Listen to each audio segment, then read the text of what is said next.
Hey guys, I am here with Sarah Guilloit. How did I pronounce that? Was that all right?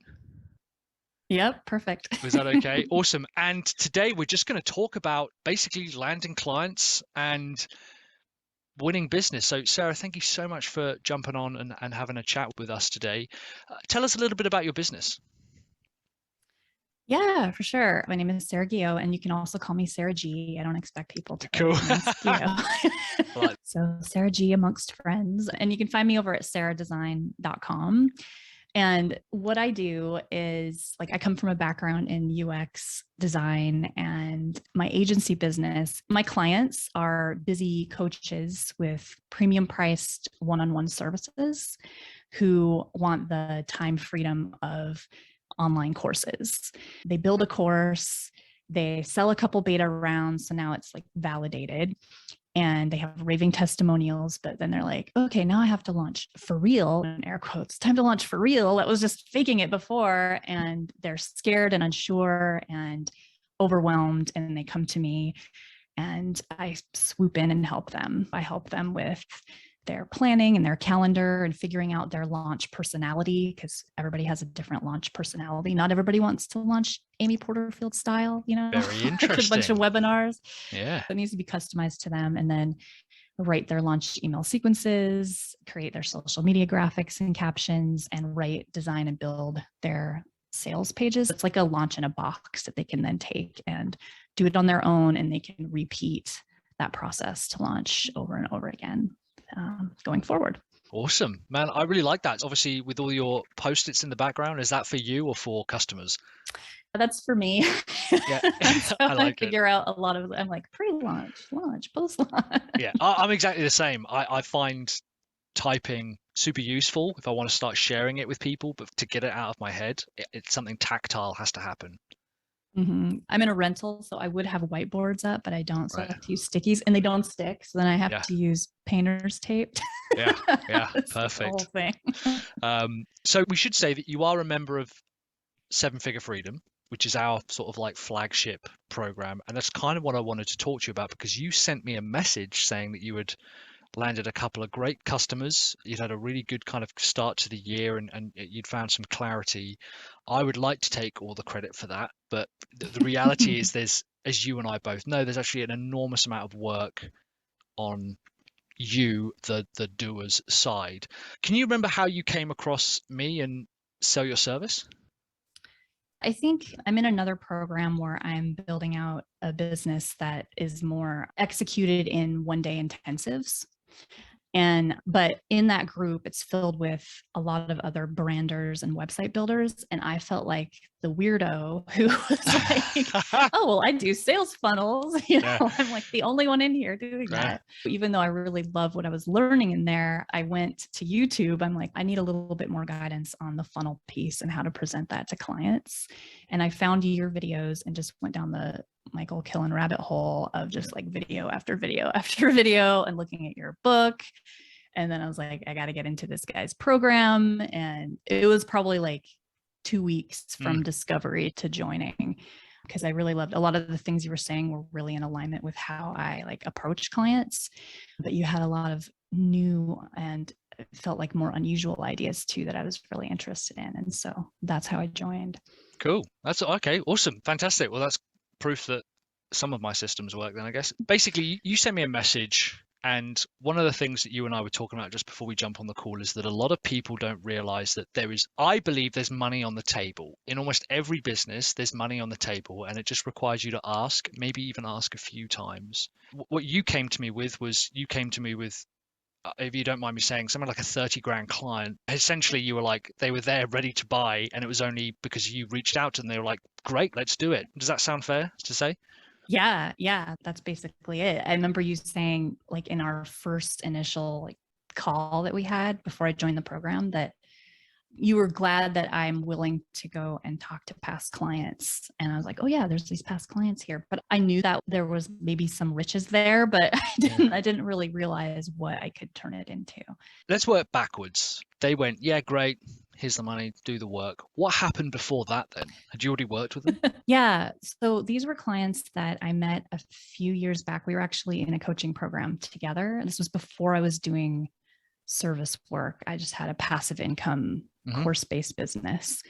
And so I have worked with them twice or three times in the past. And actually, most recently, just a few months ago, I had worked with them. I was helping them with course launches. And you had talked about how we can create recurring monthly revenue, but not in a retainer format. And I was like, Yeah.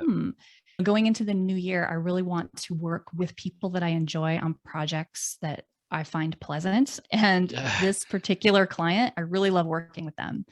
They're amazing. Like if I had to interact with them every month, it would be fun, right? Awesome. Yeah. So I was like, I wonder if I can go to them and figure out something to provide. But I'm not on WordPress. You know, a lot of people creating these recurring packages. It's like maintenance plans for WordPress. I help people on Squarespace and Kajabi, so they don't need that kind of work. So I was thinking, what could I do for them on a recurring basis that would make sense? And so that's when I reached out and said, would you be interested in brainstorming with me? I'm not trying to sell to you, although I was hoping that they would buy. Yeah. But would you, because I feel like I knew them well enough that they'd be willing to get on a brainstorm call with me. Good. I want to dive into that in a bit. Okay. Step. So I sent them that initial email and I said, here's kind of what I'm thinking. Like maybe it could be copy or content services because I've done that kind of work for them before, but I don't really know what this is. Do you want to hop on a brainstorm call? And they replied back. They're like, this is a great idea. We think you'd be great at this. And we would really love help with blogging and emails. So they immediately skipped forward to, here's how you can help us. Yeah. Here's what we'll buy. Yeah. So they sent me that. And then I was like at this moment where I was unsure about the next step. And I came into the group and I asked you and I asked the group because I didn't know if I should I have a service package plan already in mind and then get on a call with them, or what should I do? You were really great. You're like, just get them on a call and ask them questions. And so I knew that was the next thing to do. What you've gone through there, I kind of want to just copy that and be like, you don't need to do the work for a year, guys. Just ultimately, that is the piece. There's two things that came up. First of all, and this was the big mental roadblock that I think you had, and I think a lot of people have that you just mentioned, there's, do I need to have it all packaged up and productized and branded with a name and things? Why do you think, not just to you, and maybe now that you've got over it, it's a different question, but why do you think we come up with that need to stop the sales process? Does that make sense? I think we're scared. Like it's scary to think about reaching out. And in that particular blocker itself I think it comes out of like, I don't want to look like I don't know what I'm talking about. I'm supposed to come in as this expert. I'm going to ask you to pay a premium price. And what I'm going to be like, hey, you want to invent a product together that I will build for you and you'll pay for it? You want to come across prepared, not like there's maybe some things that you don't know. That's interesting. So do you still feel like you have that reservation? Honestly, it might come up again for future clients. These clients I feel pretty comfortable with, but also I have a pretty open personality and kind of a collaborative personality. So it's kind of my brand, I think, to be, hey, let's come up with an idea together. In my eyes, just as long as I'm not pressuring them to sell, I'm like super low pressure. Like I would love to just get your ideas. You don't even have to buy a thing and I'm not going to be mad or anything. As long as I have that in there, then that gives me a lot more comfort in reaching out for this kind of thing, I think, in future. That's kind of lead me into the second point, or the thing that you mentioned first, was about how you didn't get them on a pitch call. You got them on a call where you're like, let's brainstorm some ideas and have a conversation. And that's where the sale was born from, right? Yeah. And since like I had helped him with a launch a few months back. So when I reached out with this idea of, hey, let's get on a call and brainstorm since you're willing to brainstorm with me. They also said, we were also thinking of hiring you in a few months to help us with the launch. Could we talk about that too? I'm like, well, great. Yeah. Like you already had things you wanted to buy from me and I didn't even know. Yeah. That's amazing. So I went into that call saying, I don't know how long this is going to take. And they said we could break this up into 2 calls. I'm like, well, let's just try and smush them both together. And great. We'll just go from there. It was very casual, but it also felt really nice and comforting to me because I knew already that they were interested in buying. And I was already really comfortable with them as clients. Can you remember any of the questions that you asked them? Well, you know what? I wrote down some notes because I'm not good at timelines here. Sarah G. Yeah, go for it. Let me see. What did I say? When they said this is a great idea for a service, and then you said just get them on a call. I said, hey, I'm totally down for exploring that copywriting and the audit angle, which were some things that I had mentioned I would do. Do you want to hop on a call and have a little brainstorm? No pressure, no committing. They said, yes, we'd love to. So we booked a 90-minute call. And I guess I didn't write down exactly what I asked, but I asked them about, hey, you were interested in this copywriting help. What is it that exactly that is hard about the copy that you're doing right now? Can you tell me more about that? And like they told me about how they've ignored their blog for a year and they have this newsletter that they send out, but they do it once a month, and said in passing, there were two of them on the call, and in passing, one of them said something along the lines of how much she hated getting into ConvertKit and doing this newsletter. And I was like, oh, interesting. Because I don't normally get into people's ConvertKit accounts, but I can. Yeah. And so I jotted that down, and I actually brought it up to dig into a little bit more later in the call. So I was just listening to those little hints of like, oh, you mentioned that you don't really like getting into that. Is that like a real hard thing for you? And we just dug in a little deeper about how much they hated getting into ConvertKit and how much they felt like their blog was just like going by the wayside, and just kept asking more questions as they gave me more answers to try and understand all the things that they might need. And I knew that some of the answers they gave me wouldn't be things I could help with, but I just wanted to identify all the problems and get them all written down so that I could kind of go from there. Did it feel like you were selling to them? Not really. I mean, it felt like they already wanted to buy. So it became kind of a joke in the conversation where I'm saying, if you had someone write this copy, or this person that would write this copy, and then we would, laugh and giggle and be like, if I wrote your copy, we're just kind of like, I really wanted them to feel fully that I was not pressuring them, but also I knew that they were interested. So it became very natural for me to just ask, well, what else would you like my help with? Or what things have I helped you in the past that might also want to include in what we build here going forward? So that's really interesting, because here, assume the sale we've got as one of the golden rules of selling, right? Assume that the person that you're on the call with is going to buy. And I find, in a really funny way, when you do ask those kind of, they are leading questions a little bit, when you're like, so if someone was to build out your funnel, like, how would you want them to do this kind of stuff? And it's almost like an open secret. They're like, well, we're talking about you. But the funny thing is, and I don't know how you feel about this, I'd be interested to hear your thought process on this.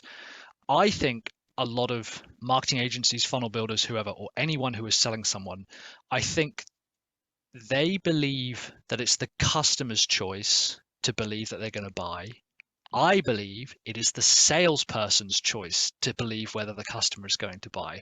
So when you jump on that call and you say, look, no pressure, let's brainstorm some ideas, let's have a conversation, you ask perfect closing and leading questions, that's your choice as the seller, positioning yourself like that, because I'll guarantee you, I could find just as many people who would go into that sales conversation presuming that they won't buy and asking the exact same questions, and it just feels less natural. That's why I asked, did it feel like you were selling to them? Because in a funny respect, the best sales calls, they don't feel like anyone's being sold to. You just feel like you're working out, well, does it make sense for us to work together? And it turns out it does. Great, here's a check. Yeah, I think with my personality, I don't ever go into a call assuming they're going to buy, but I also don't go in assuming they won't buy. I just go in with the hope that they will buy, if I like them. That's a good point. There are times that you end up not liking them, or they're just like not a good fit. Yeah. But yeah, so I definitely went in with, I'm hoping that they'll buy. I think I can come up with something that would be really beneficial to them. And we already know that we enjoy working together. I can see how if you go in with a positive attitude and you're genuinely trying to figure out what they need and what would solve their problems, that you stop thinking about the sale and you're just focusing on them, and they can feel that. They know that you want to help them. That's what it's really all about. Absolutely. There's a couple of pieces there that were really interesting. First of all, whether you like them. Now that is an interesting stance, because I know a lot of agencies will basically work with anyone, and we've all done it. I've done it. Worked with clients where you've seen the red flags to start with, and you're like, no, maybe it gets better. They're going to be paying me. Maybe it's worth the money. But ultimately, Mhm. there are points where you're like, this just isn't worth the money they're sending me, right? You're comfortable saying to people, maybe you don't say it in as many words, but Yeah. I'm not up for working with you. How do you handle that? I am always on the lookout for those red flags because I have definitely felt little twinges, Yeah. like maybe this isn't the right fit, and ignored it and then very much regretted it later. Yeah. That actually for me is even more important than the money, Mm. is that I want clients that I feel like I could be friends with and Yeah. that I genuinely enjoy being around and can be just open and honest and comfortable with. In my process, I have a first stage where I have something called the launch formula blueprint, which is this first assessment, like build out your launch plan and your calendar and get to know the person stage. Yeah. And when I deliver that to someone, it's delivered in a brief with like my proposal at the end. And sometimes my proposal is not at the end because Yeah. I've Yeah. realized, and it might not even be that I don't like them personally, but it might be that I've realized that exactly what they need isn't really suited to what I do, and I'm Yeah. not the best person for them. So in those cases, what I've done is I've delivered the brief to them, and we usually have a call afterwards, but I'll give them the option. I'll send them like a Loom video and say, Mhm. after we went through this process, I realized the kind of launch you want isn't one that I'm really equipped to help you with, but I know XYZ person that might be able to help you. And we can still hop on a call if you want, but I know our calendars are busy. So if you don't want to do that, we don't have to. And then leave it in their hands that way. Yeah, that's good. That I really like that. Referrals are always good because we all know people who are willing to take different types of work on, right? Yeah, that's been something I've used throughout my life. I never like to end relationships without giving someone another solution. Like Yeah, even in cool. corporate, whenever I would leave one job, and like I did a lot of contract work, whenever I would roll off of a job into another, I always would like document all my processes so that I could hire somebody else. And I generally had other people I knew that I could recommend for that position. And it just really softens it because I don't want them left hanging. Yeah. I would like them to have a solution, and sometimes that solution isn't me. Yeah. And something I've learned is that we're all in this for a long journey, and you do not know what 2 years, 5 years, 10 years comes around based on what you're doing now. I'm seeing it now, the stuff that I've started back in 2012. I'm starting to see weird things like that come around from the exact same principles. I don't think it is as cut and dry as putting a hand up and saying, no, we're not Mhm. working with you anymore. Exactly. That's really interesting. And the second part you mentioned there was your process for when you have kind of got them to sign on and sign over. You have an onboarding process and there are calls and there's like a package in place. Is there anything now then of everything that you've gone through that you would find you could do again that would be repeatable, even at the sales stage all the way through to delivery? I have these productized services with that first launch formula blueprint step, just like the assessment and the plan, and then basically 3 packages. And these are all for launches and Mhm. sometimes for building out people's websites, but I'm really honing in on the launches. So it's like a small launch package, a medium launch package, or a large launch package, depending on Cool. how complex it is, right? But what I sold to this client is completely different. It's a 6-month engagement. Like my launch package, I deliver in like 1, 2, or 3 day intensive. Hmm. So it might take 6 weeks to get to that day where I hand it off, but Yeah. then I'm done with that client. With these clients, I'm going to be engaging with them for 6 months, and then maybe they will renew at the 6-month mark. They even actually asked about that when we talked. They're like, so what happens in July? Could No we way. re-sign up? I'm like, well, yeah, you can, Yeah, let's assess absolutely not. again. Yeah, no, you can't sign up ever again. Yeah, of course. Yeah, But that does give me an out. Like I said it for six absolutely. Yeah. 6 months instead of a year. It's more palatable price, and it gives us both an out if anything is weird. But so it's 6 months ongoing. So this is kind of a big experiment for me right now. Like I know that I can deliver something really great for them, but the process is still new. I have one team member that's helping me, and she has skills with Pinterest and with blogging. Yeah, great. And then I'm handling the project management and writing the emails and handling the overall vision. and we're going to have monthly meetings. The first thing I pitched them was a strategy call. That was a new idea, just to figure out this project. And I put it basically into my lowest package, my small productized service package, which at the time was $4,500. And so then I sat with them on like a 2.5-hour call, and we planned out, or I asked them like really deep questions, and I went back and I asked them more questions after the fact. And I told them that this was new. There might be some additional meetings required, but that I was going to deliver them their 6-month plan on X date. Yeah. So right there, as I was doing that, I was like, will I be able to repeat this? And I really feel that I can. Now I'm able to build out someone's 6 months marketing calendar. Yeah. And I know that it has a meeting, and it has some follow-up calls or emails, and then it has this package delivery. And in that delivery, that was where I gave them, like, even the deliverable itself, I had to figure out what that was going to look like. It took me ages to figure that out, but now I'll be able to use it again. I'm like, there's a section about what you need to do. There's a section about when you need to do it. And there's a section about what I can do for you. So I'm like, okay, well, I'll be able to templatize that and use it again. And then as I go through into these 6 months, I really want to focus and give myself time to focus on that system. I know you're like all about the systems. It was another reason that I joined your course, was to figure out how to systemize things and get those processes together so that each month is like a predictable routine of activities, and what I do and what my VA does and what meetings we have. And I really want to get it as tight as possible on my time and the deliverables, so that exactly what you said, I could sell this again to other people. Yeah, and that's such an interesting point as well, because so often, and this is what I'm constantly trying to battle against, both myself and with other funnel builders, is this idea that you have to have built everything perfectly first and then go try and sell it. Or in the opposite thing, people do essentially what you've done, but they do it differently every single time. So it's a custom proposal every single time. And when people approach me, they go, there's no way I could sell something without building it first. I'm like, you've just come from building proposals and writing up. All I'm asking you to do is write one proposal for the year. That's ultimately all I'm asking you to do, and get the first customer to pay for you to learn through that process. So when you have taken this on, are you delivering it in mind, knowing, we probably are going to want to either sell this again, or at least take components of it and package those up and offer that to our next customer? Yeah, exactly. Yeah.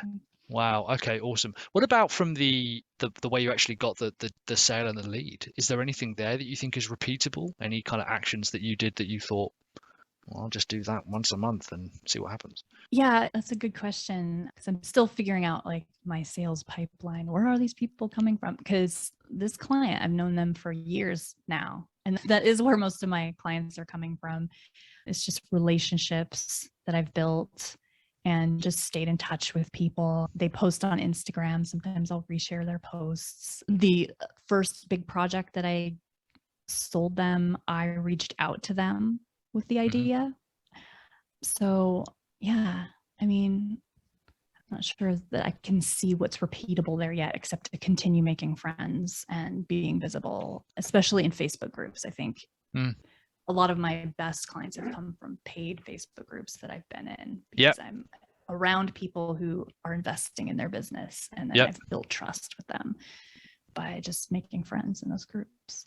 I think there's also the piece that kind of you and I worked on a little bit, and that you ended up executing to like perfection. Like, I couldn't have written the way that this was supposed to go any better, of reaching out to people who you either have worked with. And I personally think that people who almost sign a proposal and then don't, in 3 to 6 months time, I'm like, they're golden, because I can ask them, are you still, or ...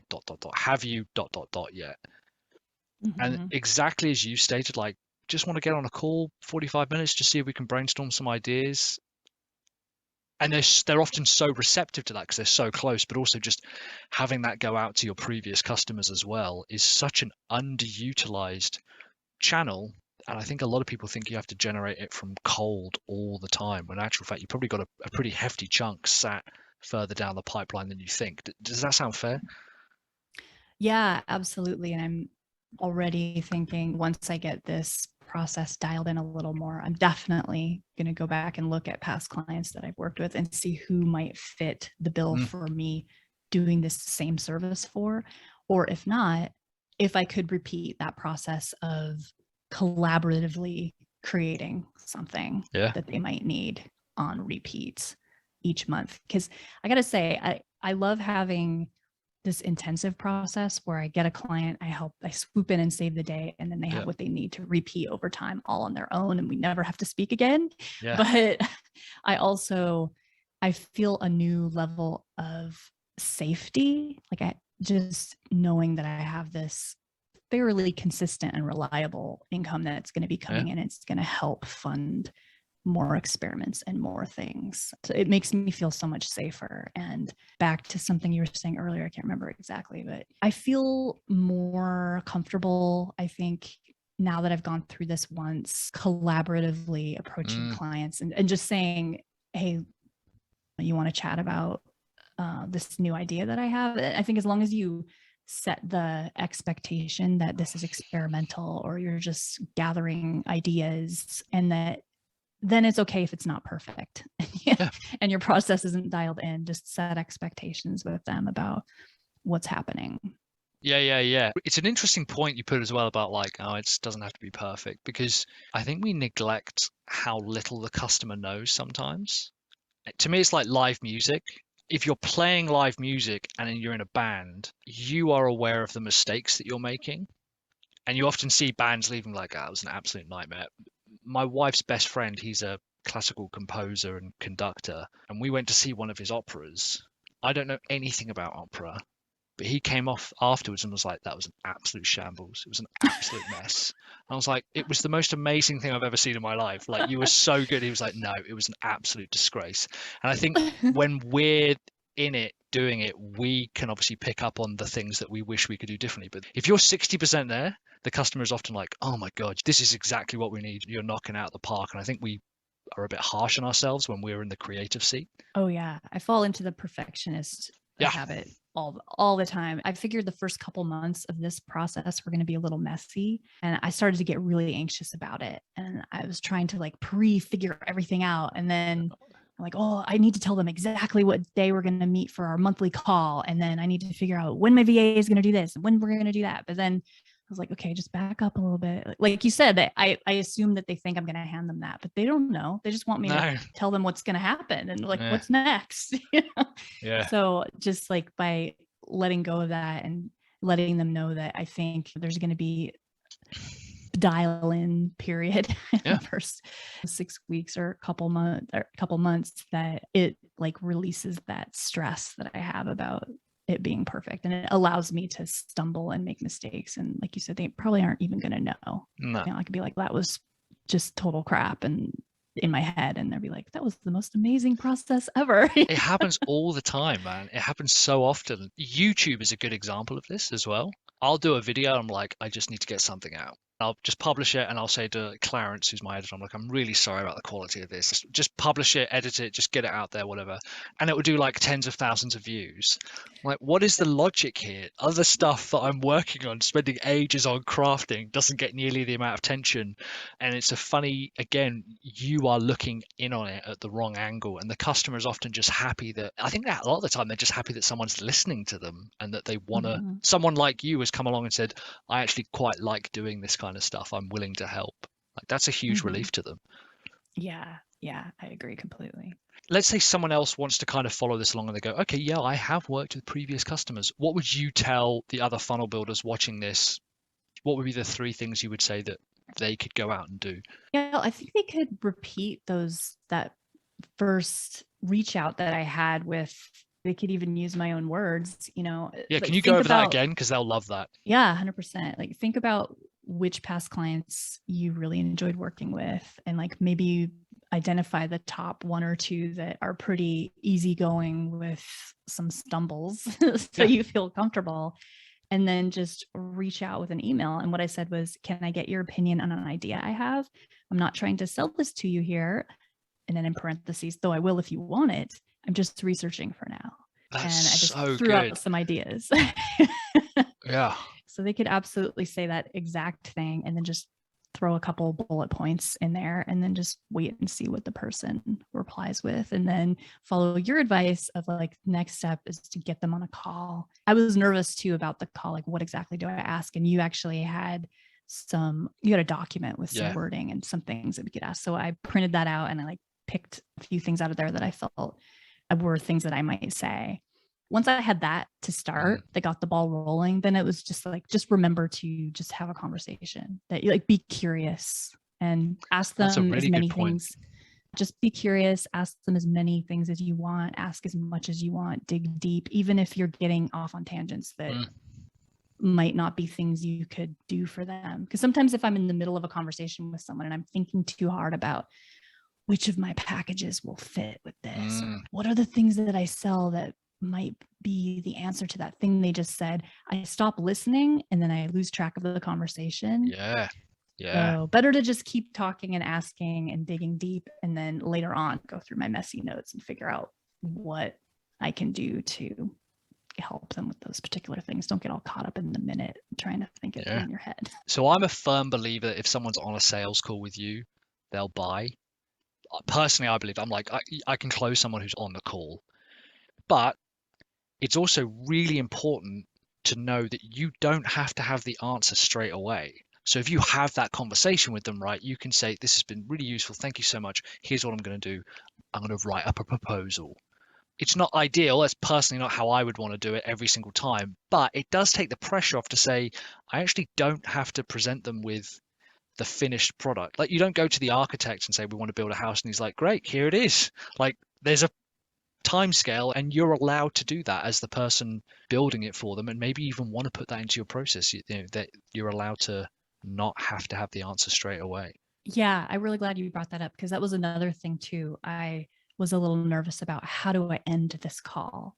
Right. Like, okay, we've talked about a bunch of things, and I didn't know what I was going to do as a next step. So I said something along those lines. I'm like, okay, well, I'm going to just go back with my notes and figure some things out and write some stuff up and get back to you in a couple of days or by the end of the week with my ideas about how we could move forward or what the next steps could be. And they're like, sure, sounds great. It's interesting as well, you said about how, like, be curious and dive deep, because I often find when I'm talking with customers and I say, okay, great, so tell me what your biggest problems are or whatever. And they say, we're not happy with the amount of leads we're generating. And I think they sort of sometimes give answers like that as a little bit of a throwaway. And then when you turn around and go, tell me more about that, that sounds annoying. They go, oh, okay, yeah, I will. Yeah. Like, someone wants to talk to me about my business and lead generation or whatever problem I've got. And that's when they open up. And I think the sales process, we're too quick to get 20 answers out of them rather than saying, tell me more about that. That sounds rough. They go, oh my God, yeah, it is. We've been trying all this stuff and advertising, and they really open up when you're just the one who's willing to say, yeah, be curious. I'm curious about how that affects you. Yeah, I love that. And that's where you go into, like, many people go into a sales call feeling like, oh, I hate selling. This is going to be horrible. I'm so stressed. What am I going to say? I need to do it all perfectly. But once I get past the initial, like, ooh, how's the weather? And,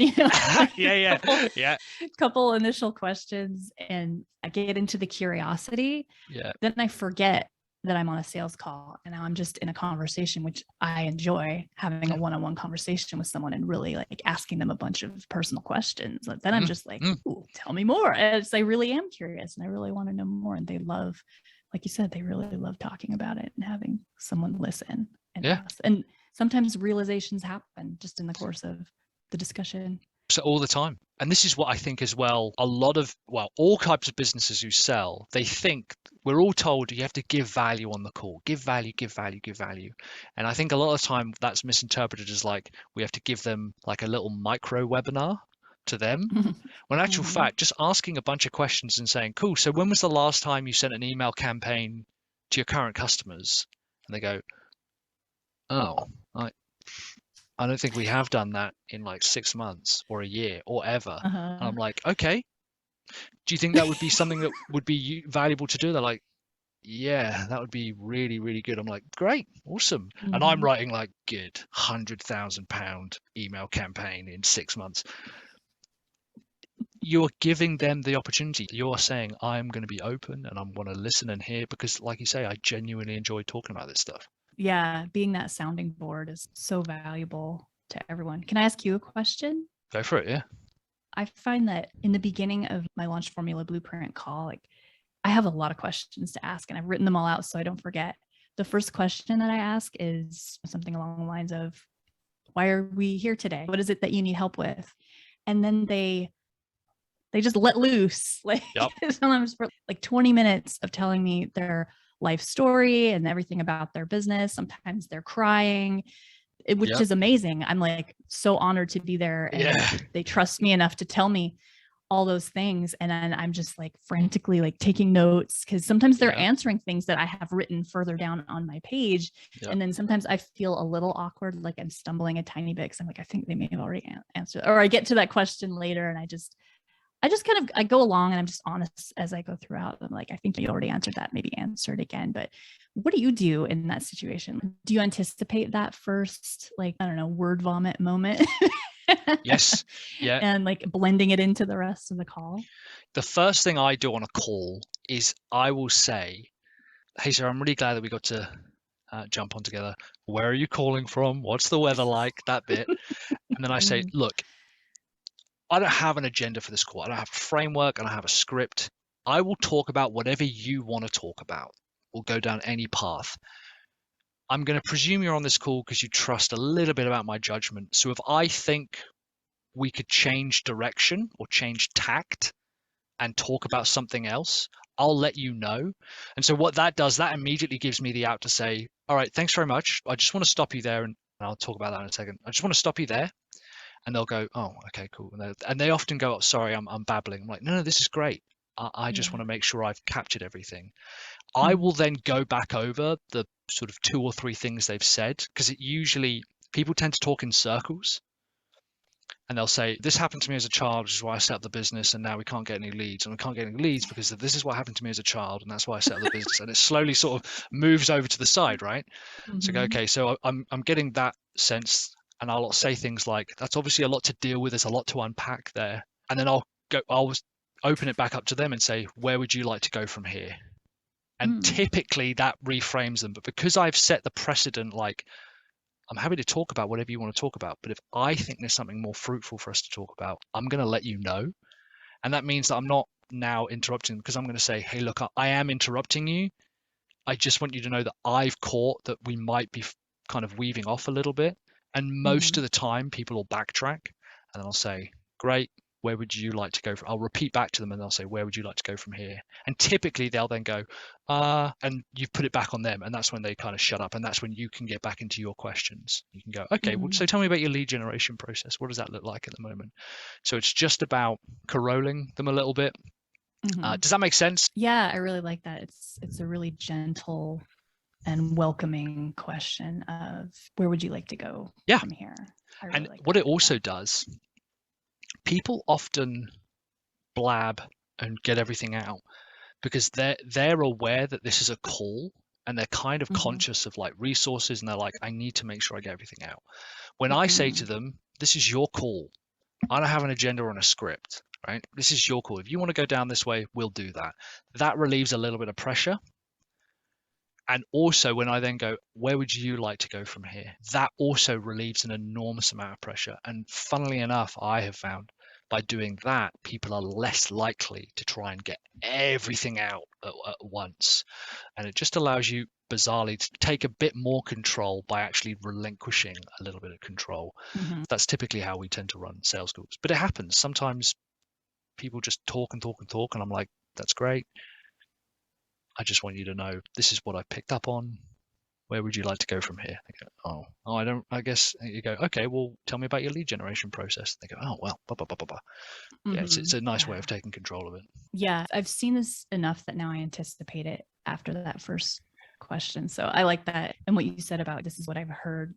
That's something that I do that I think has helped me, especially in like reading back my transcript, is summarizing what they said, being like, oh, okay, so what I'm hearing you say is that, like with this client, for example, is that you want to send out another newsletter, but you hate getting into ConvertKit and you kind of wish somebody would just write the newsletter for you and be well researched and you could approve it. And then they go into ConvertKit and they schedule it and send it for you. And that would take off a lot of stress. And they're like, oh God, yeah, you totally get it. Yeah. You get me. Yeah. I want to wrap it up because I want to be respectful of your time, but it reminds me of, there was an experiment done where they had a phone number and they said you can get free therapy from this phone number. We'll talk through anything. And they called it up and it was a tape recorder with 3 questions. And it said something like, okay, what's on your mind? How does that make you feel? What can you do about it? Those are the 3 questions. And they went round and round and round and round and round. And people were talking, and just the act of getting this stuff out, and like the tape recorder would record it or they wouldn't record it and it would just come back. People then didn't believe that it wasn't a tape recorder. People were like, it was the most intense therapy session I've ever had of my life. This person understood things about me that I didn't know about myself. And it's exactly the same I find with a lot of sales calls. This is why I don't understand why proposals are hard to write, because if you ask enough questions, they will tell you what to put in the proposal. They'll tell you what they want to buy. And if you listen just word for word and tell them, they will tell you, and then write that down. And when you read that back, they're like, oh my God, yeah, that's exactly what we want to buy. And I was like, okay, cool. Well, it's a £500,000 deposit and we can start today. What's your long card number? Take it from there, Works like a charm. Yeah, exactly. Is there anything else that you wanted to share just before we jump off? No, I think that's it. You're good. Sarah, thank you so much for sharing that. Again, it's just hyper pragmatic, useful stuff that I don't think is rocket science and doesn't require a huge amount of like sales, cold calling, nonsense. It's just having conversations with people. If people want to learn more, find out more about you, where can they reach you? Yeah, my website is sarahdesign.com. That's Sarah with an H, or you can find me on Instagram at Sarah Design Agency. Awesome. Thank you so much for hanging out with me. I massively appreciate your time. And I'll see you around in the group. Thanks a lot, Mike. Bye. Bye.